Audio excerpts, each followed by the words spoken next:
First base, fair ball, tracing the paint to the right field corner.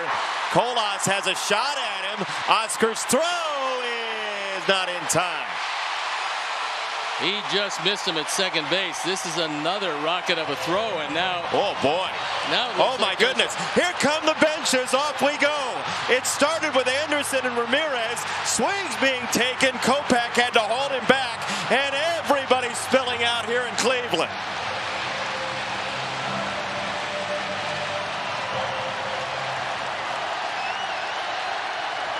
Well, now they come running out of the bullpen, which is a bit late, but they're adding some support to the effort.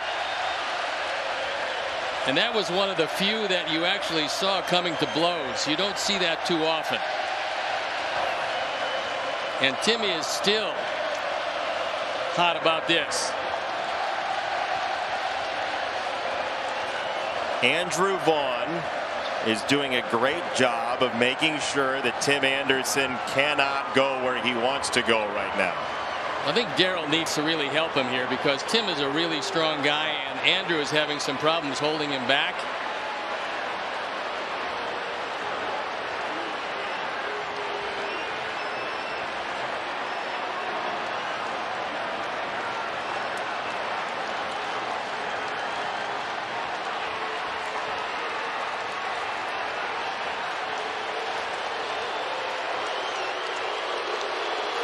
Mike Clevenger in the middle of it, literally and figuratively, the former Cleveland pitcher, flashing a smile, and everybody is trying to calm Tim Anderson down.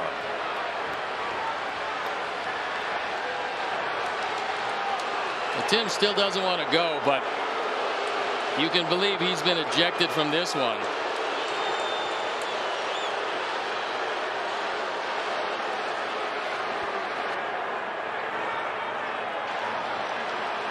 Touki Toussaint has been trying to shepherd Tim Anderson out because you don't want a lengthy suspension to go with the ejection. And now here come the benches some more. Pedro Grifol having words. Yaz just came sprinting back up the stairs in his catcher's gear, and we have some version of round two.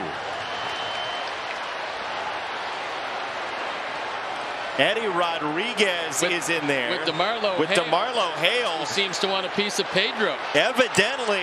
Oh my goodness, Mike Sarbaugh now getting after Pedro Grifol, and off we go, spilling into foul territory in as long of a brawl as you're going to see in Major League Baseball nowadays. And it's not over. No, it's still going on, and there's still a few guys ready to unload some punches in this one.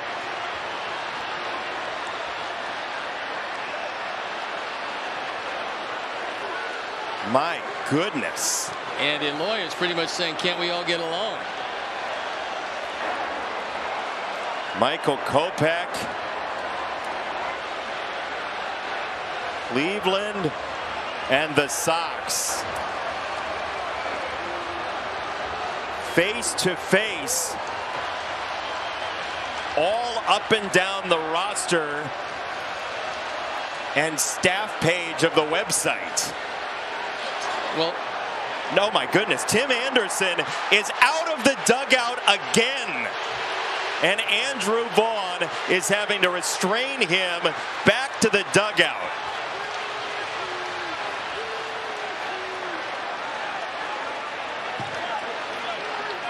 Eloy Jimenez is just totally apoplectic, and maybe he hurt himself in all of this. That's usually what happens in some of these brawls, which is the guys in the periphery are the guys that wind up getting hurt. Because with everybody joining the fray and you can't really see anywhere to the sides or behind you, many of those guys are guys that wind up hurt from this, not the two combatants. And now we have a hard time once again. That looks like Clase, I believe. It is Clase. It's Emmanuel Clase out of the Cleveland bullpen. We'll see who's left. And Eloy Jimenez limping around behind all of this as a subplot. Yeah, he's not walking particularly well at this point. Hopefully he's okay. They're trying to take Clase back to the bullpen where he normally resides. And the question that's left is, who's left?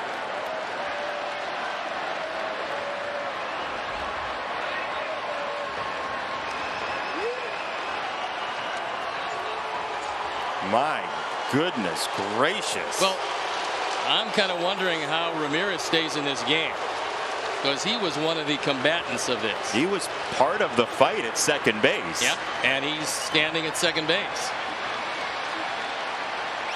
This is going to take a while to figure out, as Eloy Jimenez is still limping. And the umpires, as is the case with all of these situations, will get together and talk about it before any decision is made. Eloy is as just irritated and it looks like disappointed as we've ever seen him. I think what he's saying is he got shoved either from behind. Again, when you're on the periphery, yep, you're pretty much open season for anybody that can get close to you in a different uniform.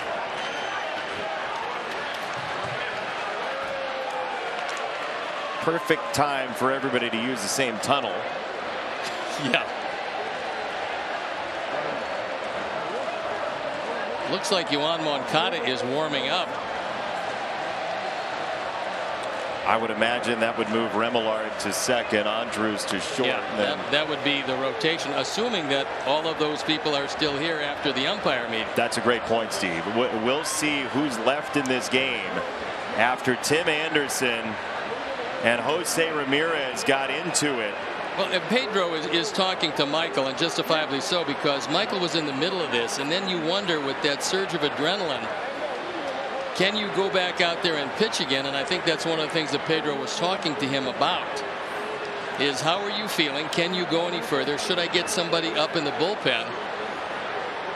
And we'll have to see again how this plays out, because Michael was in the middle of some of that.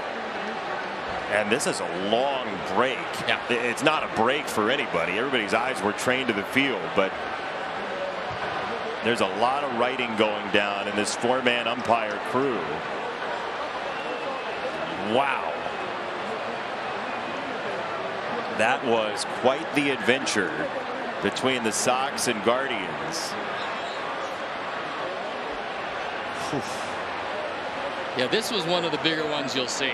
And this went on for a lot longer than most you'll see. Especially nowadays. You've been in this game for 6 decades.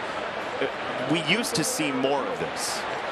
Yeah, these days you're just not going to see that much. But we did here tonight. I mean, this is one thing. And again, the guys you worry about are the guys in the periphery of this. So let's see. They're going to talk with the managers. Pedro getting the conversation first. We'll see who's left in the game.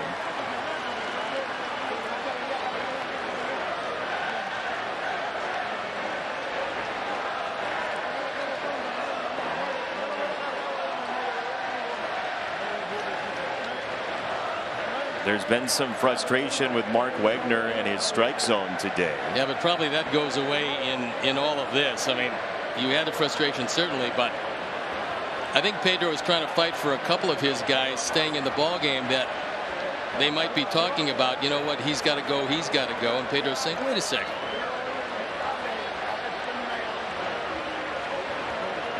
You can't know everything that went on in the middle of that until you watch the tape, honestly. And we'll see if Pedro stays in the game. Let's hope that there's an announcement, and I know it doesn't involve instant replay, but this is one of those moments where I hope the umpires make the announcement of what ends up happening personnel-wise. Yeah, now he's going to meet with Terry Francona and tell him, okay, look, these guys are gone. These guys are not. I still think it's unusual that Ramírez is still standing out at second base. Yeah, I couldn't imagine he remains in this game. I wouldn't think so. But for right now, he's standing out there in the middle of the diamond. Eloy is miming somebody pushing here. I think that's exactly what happened.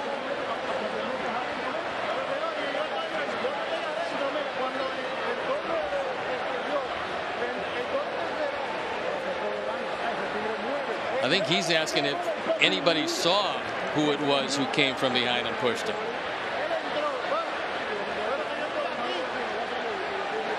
I mean, Jose Ramírez and Tim Anderson got into it fast. They did. And I wouldn't imagine either of them is going to remain in this game.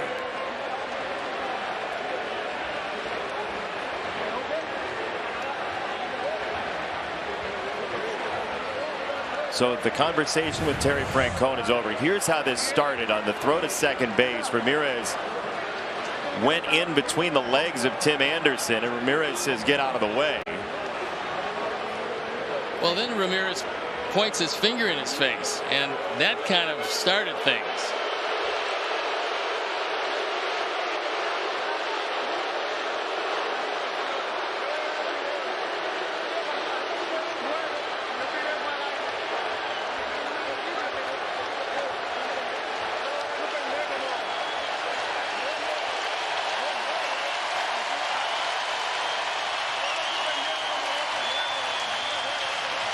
Well, one of the things you hate to see is Michael Kopech in the middle of that, and he's the guy that pulled Ramírez away from Anderson. So as we figured, Ramírez is not going to stay in this game.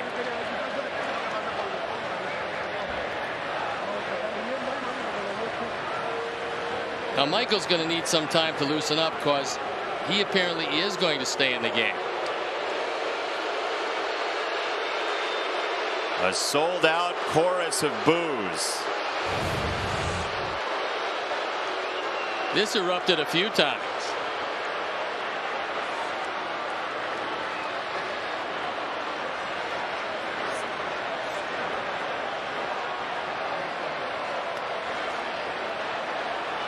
Everybody was out. Watch Eloy Jimenez in the middle of this.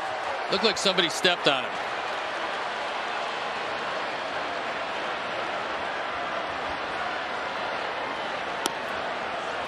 And then this is Tim Anderson.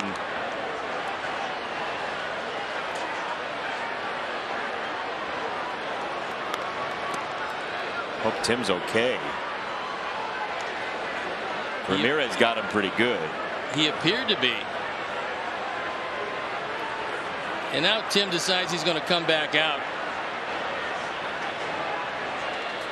And then Yoan Moncada is there with Andrew Vaughn once again to make sure that if there is a suspension at all, it's not going to be a long one. Then Clase out of the bullpen, and there's going to be days worth of video to sort out here.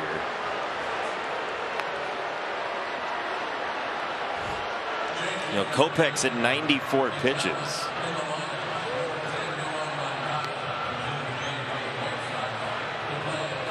So Moncada's going to come in and he'll play at third. Remillard moves to second.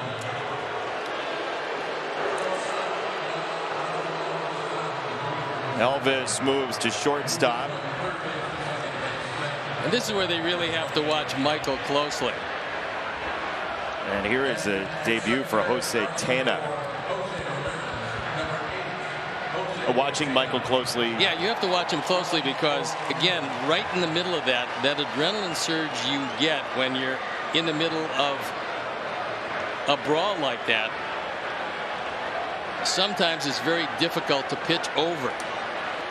He just given up back-to-back doubles. It's a 4-run Sox lead, but certainly Ethan Katz especially will be watching him very closely to see just how he comes out of that.